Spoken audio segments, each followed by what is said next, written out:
योगी मोदी को कोई वोट नहीं देगा। काहे नहीं देगा? तो बेच दिया योगी मोदी ने। 200 रुपया किलो तेल, 1050 रुपया, 500 इस बार बदलाव का है। बदलाव का है जी। काहे हो? अभी बढ़िया तो चलत बा, राशन उसन जब कुल मिलत। महंगाई दूसरे सरकार में बढ़ती थी यही 4 गो बेटा हम तो 4 गो कनौली आ गई।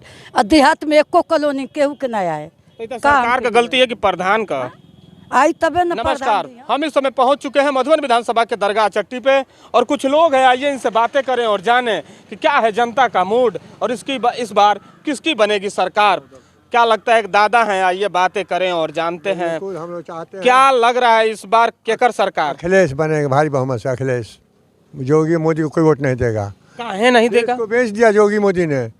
200 रुपया किलो तेल, 1050 रुपया, 500 रुपया गैस, सब सामान बस दसुना हो गया। कौन देगा उनको वोट? अखिलेश का 500। अब बिजली देखिए 5000, 6000, 8000, 10,000 महीना में। तो पहले आती भी नहीं थी, अब तो ज्यादा टाइम तक आ भी रही है ना है। पहले अखिलेश जमाने में 100 सवा 100 था, 100 सवा 100 बिजली की बिल। अब देखिए जब सुने हैं कि अखिलेश 300 यूनिट फ्री करेंगे तो कल यो ना हो कि 150 आयल बा। सोचिए मार्च तक सब अखिलेश तो 5 साल देंगे गरीबों को। गेहूँ पैदा करता है किसान, चावल पर मोदी गेहूँ चावल दिए सबके। और तेल नहीं देंगे, चीनी नहीं देंगे, रिफाइन नहीं देंगे। दे तो रहे हैं, कहाँ दे रहे हैं? कहीं नहीं। चना दे रहे हैं, रिफाइन दे रहे हैं, नमक दे रहे हैं। चना तो हम पैदा करते हैं, मोदी पैदा करते हैं। जो उद्योगपति कहता है मुकेश अंबानी, रिफाइन दीजिए, चीनी दीजिए, वॉशिंग पाउडर दीजिए, साबुन दीजिए, कपड़ा दीजिए, कि हम ही पैदा करते हैं। गेहूँ चावल हुए दे दे हमके। गेहूँ चावल हमने पैदा कर रहे हैं। चना उद्योगपति सीमेंट दीजिए कई बोरा सबको, तब नहीं जाने तो जनता हमदर्द हो। जो उद्योगपति बना रहे, मतलब आपका जो कहना है कि जो बिजनेसमैन बना रहे हैं उनका दीजिए, आप किसानों का ही किसानों में मत बांटिए। हाँ, हमारा चीज बांट, हम हमारे पास खाइए गेहूँ चावल। ये बार लगत बा परिवर्तन हुई, एकदम परिवर्तन होगा। भाजपा के जीरो पर आएगा हम लोग। क्या नाम है? वंश बहादुर यादव। ओहो, यादव जी हैं, फिर तो आप फटेंगे नहीं। क्या माहौल है अब की बार? की बार जोगी जी पूर्ण बहुमत की सरकार बना रहे हैं और 350 पार हम लोग हो रहे हैं। 350 पार जाएंगे। हाँ, ये कोई नहीं रोक पाएगा।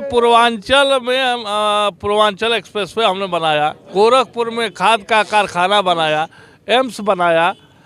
ये विपक्ष के लोगों को दिखाई नहीं दे रहा है। जोगी जी ने जो काम किया है 5 साल में कोई नहीं कर पाया, कोई नहीं किया है नहीं अभी तक। महंगाई और बेरोजगारी पे क्या कहना चाहते? तो महंगाई भाई देखिए, जनसंख्या जब बढ़ेगा तो संसाधन कम है और चाहने वाले अधिक हैं, तो व्यवस्था भाई थोड़ा तो करना ही पड़ेगा। मान लीजिए हमने किसानों को 2-2 हज़ार बेरोजगार तो किसान भत्ता दिया, और कोरोना काल में गेहूं चावल और तमाम तेल राशन सब फ्री दे रहे हैं, तो आखिरकार देश पर ही ना बोझ पड़ेगा कहीं से। और हम वैक्सीन मुफ्त में लगवा रहे हैं, ये भी एक उपलब्धि है।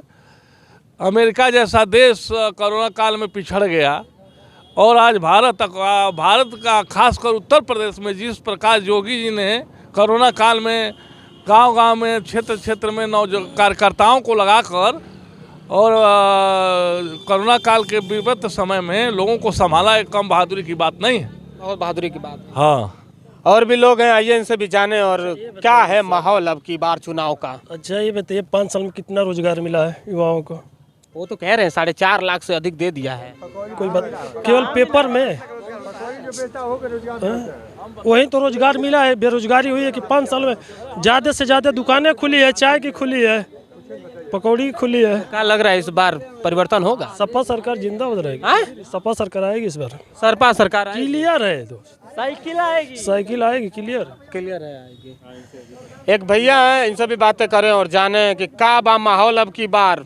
माहौल इस बार बदलाव का है। बदलाव का है जी। काहे हो? अभी बढ़िया तो चलत बा, राशन उसन जब कुल मिलत। महंगाई दूसरे सरकार में बढ़ती थी यही भाजपाई लोग डंडा झंडा लेकर सड़क पर आ जाते थे, उतर जाते थे। और मिट्टी का तेल फ्री सेल करो, इधर तो कोटा पर भी मिलना बंद हो गया। हर सामान का दाम बढ़ गया है। जीएसटी के नाम पर हर सामान, हर जनता को लूटा जा रहा है। और बताइए जीएसटी के नाम पर, नोटबंदी के नाम पर कारखाना कितने हमारे देश में बंद हो गए, कितने युवक बेरोजगार हो गए। सरकारी नौकरी कौन देगा? ये तो प्राइवेट नौकरी मिलना मुश्किल हो गया है। किसी कोरोना काल में इतने लोग तबाही थे कि गर्रा माटी का भी काम नहीं मिलता था। भैया कह रहे हैं कि पंडित जी कह रहे हैं कि पूरा योगी जी के कार्यकर्ता घूम घूम के कोरोना काल में सेवा किए हैं, किए होंगे। हम हमारे पास सेवा नहीं मिला तो हम कैसे कह देंगे कि हमको सेवा मिला है उनका। इस बार परिवर्तन होना निश्चित है। परिवर्तन होगा जी। आइए और एक भैया इनसे भी बातें करें और जाने कि का बा माहौल अब की बार। सबसे पहले तो हम इस चैनल को धन्यवाद देंगे जो हमारे क्षेत्र में आकर के इस क्षेत्र के जनता के मन को टूटने का काम किया।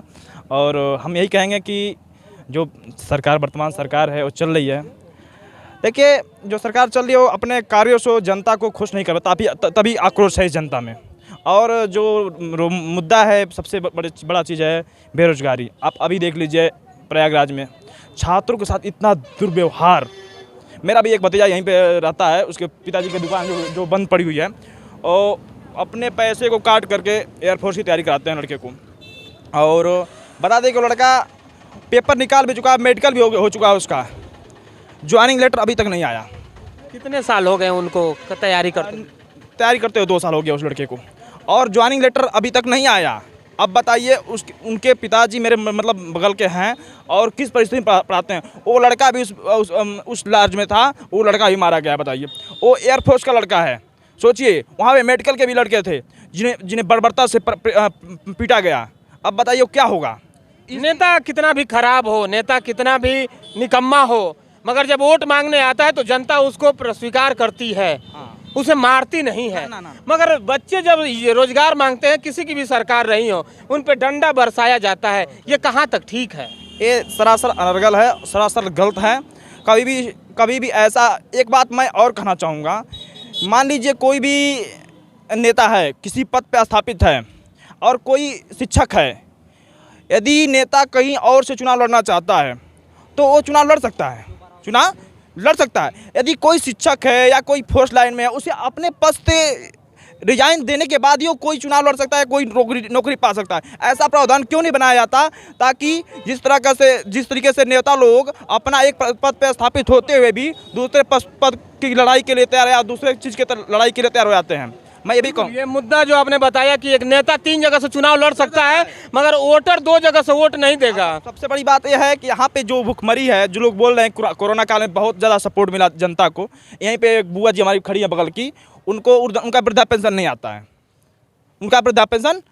है। विकलांग भी है, आवाज़ भी नहीं मिला उनको। देखिए आपके सामने खड़ी हो, दिखा सकते आप। अभी हम बात करेंगे। और दूसरी बात, किसी प्रकार देखिए ये रोड जो जाता है, इसकी रोड की हालत देख लीजिए आप। इतना गंदगी और इतना मतलब भ्रष्ट सरकार हमने अपने जीवन काल में, हमारी 26 साल की उम्र हो गई, हमने नहीं देखा था। क्या नाम है? मेरा नाम दीपक कुमार यादव। जी आइए, एक दादी हैं। सरकार चलत बा, सुविधा भी तो के मिलल बा कि ना? का मिलल? हमरे ऐसा आदमी के एगो घर बनबे ना कर। टवनेरिया में 4 गो बेटा हो तो 4 गो कनौली आ गई, और देहात में एको कॉलोनी केहू के ना आए। सरकार का गलती है कि प्रधान का? आई तबे न प्रधान दी। हाँ, सरकार ने टवनेरिया में भेजत हम।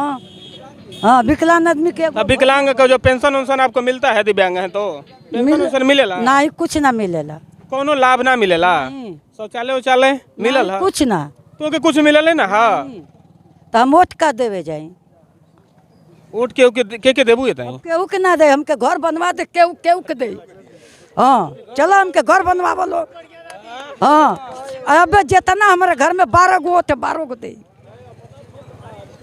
हाँ, और भी एक भैया, इनसे भी बातें करें और जाने दादा बाड़ा आवा, इनसे जानी जा का माहौल बा अब की बार। भाजपा कर शासन बनी है भैया, वो उधर भले मनगणन करत लो बनी भाजपा का बनी तो हम लोग वोट के मधुबन विधानसभा का बात होके इदाई यहाँ से जीत के बाहरी का लोग जाला लो, इदाई तो हम लोग का क्या विचार बा? देखल जाए जब समय आई तब न। अब से का मुँह खोलल ना, मुँह ना खोलाई बहन। अब ना मुँह सही समय पर खोलाई है। सही समय सरकार चलत बा, महंगाई होंगे, कोनो नाराजगी नहीं खे ना? अरे नाराजगी जगह बटले ही बा, तो अब के नाराजगी बा, के छुओ बा। आपन बतावा का हाल बा? अपन ठीक बा।